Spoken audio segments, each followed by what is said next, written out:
if you have ever felt more addicted to a person than genuinely loved by them. This video is going to explain something that nobody has ever been able to put into words for you. Think about a slot machine for a moment. You know the odds are against you. You have lost more than you have won.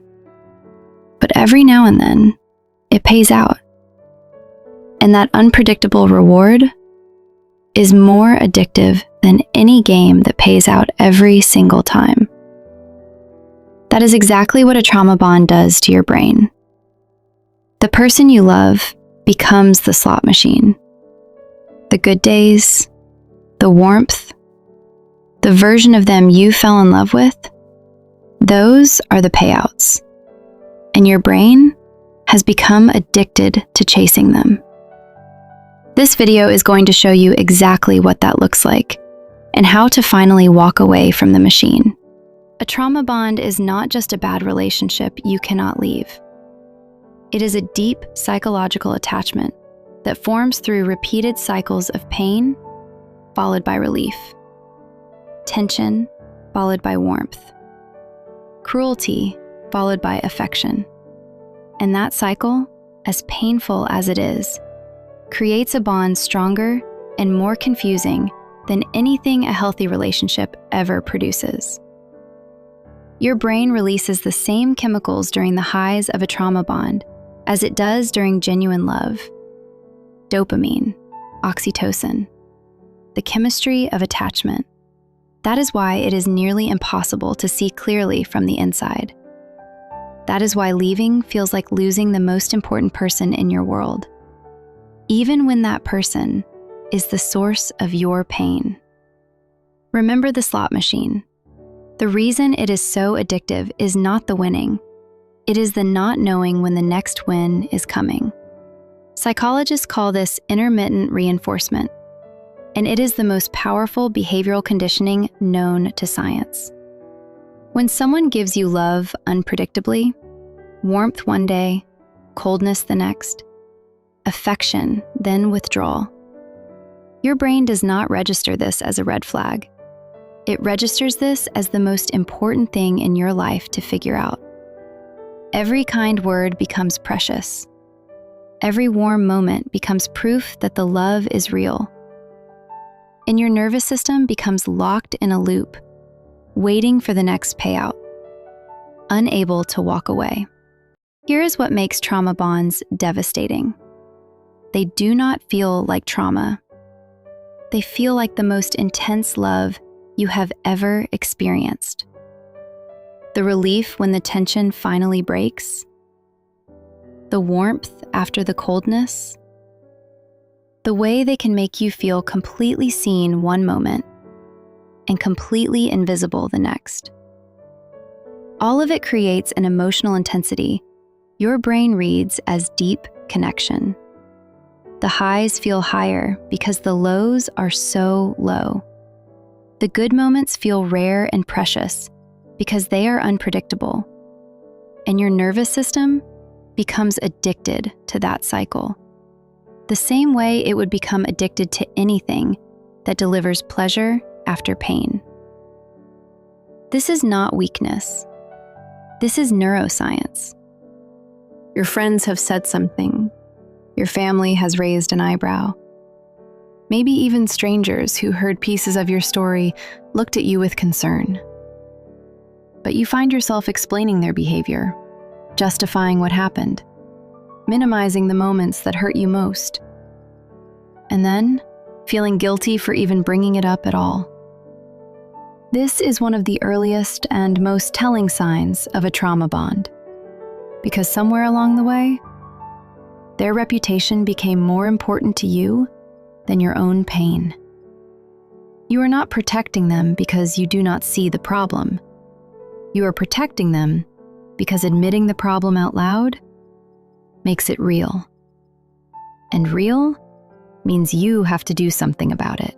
And doing something about it terrifies you.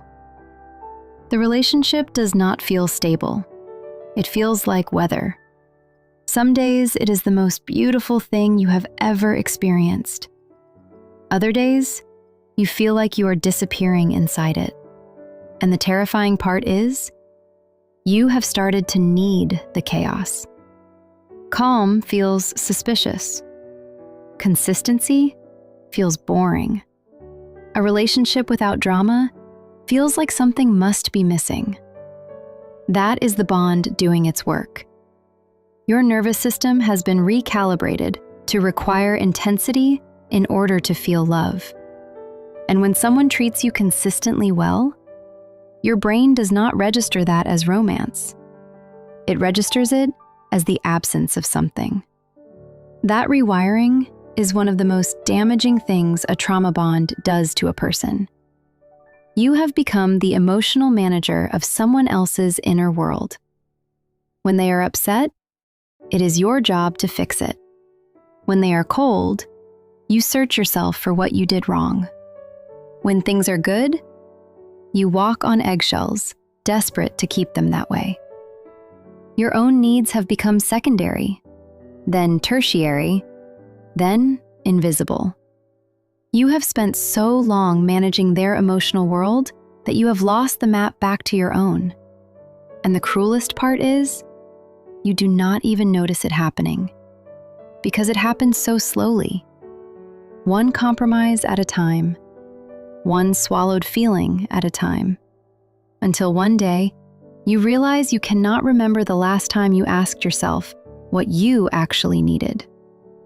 Look at the bird in the open cage. The door is open. The bird can leave, but it stays. Not because it wants to be in the cage, but because inside the cage is the only world it has ever known. That is you. The door is open. You know it. Part of you has always known it. But leaving feels like stepping into a world you do not recognize. A world without this person in it feels emptier than a world with them, even when they are hurting you. Trauma bonds create a psychological dependency that mirrors addiction. Leaving does not just feel like heartbreak. It feels like a threat to your survival. And that feeling, as overwhelming and real as it is not the truth about you. It is the truth about what this bond has done to you. This is the quietest sign, and often the most painful one to admit. You are in a relationship. You have someone, but you feel a loneliness that goes bone deep, because the person who is supposed to be your safe place is also the source of your greatest uncertainty. You cannot be fully yourself with them. You calculate every word before you say it. You monitor their mood before you share your own. You have learned to need very little, because needing too much leads to disappointment. You are performing a version of yourself that keeps the peace.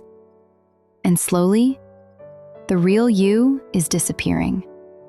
When you feel more alone beside someone than you ever felt by yourself, that is not a relationship. That is a performance with no audience that cares. You did not stay because you were weak. You stayed because your nervous system was doing exactly what years of conditioning trained it to do. You stayed because the bond was neurologically real, even when the love was not consistently there. You stayed because hope is one of the most powerful forces in human experience. And there is no shame in any of that. None. But here is what I need you to hear. The intensity of this relationship is not a measure of its worth. Pain is not proof of depth. Chaos is not proof of passion. And someone who only fully shows up after they have hurt you is not loving you. They are managing you. You deserve a love that does not require you to shrink.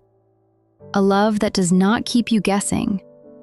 A love that feels like safety, not survival. A love that is consistent on a Tuesday afternoon for not reason at all. That love is real. It exists. But you will not find it until you are willing to grieve this one fully. and choose yourself first.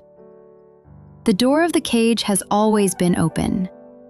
You just have to believe you deserve what is on the other side. Drop your answer in the comments. You are not alone in this. And if this video found someone who needed it, share it with them. That one share could be the thing that helps someone finally understand what they have been living through. Follow Unstuck Sage for more real talk on relationships, mindset, and growth. See you in the next one.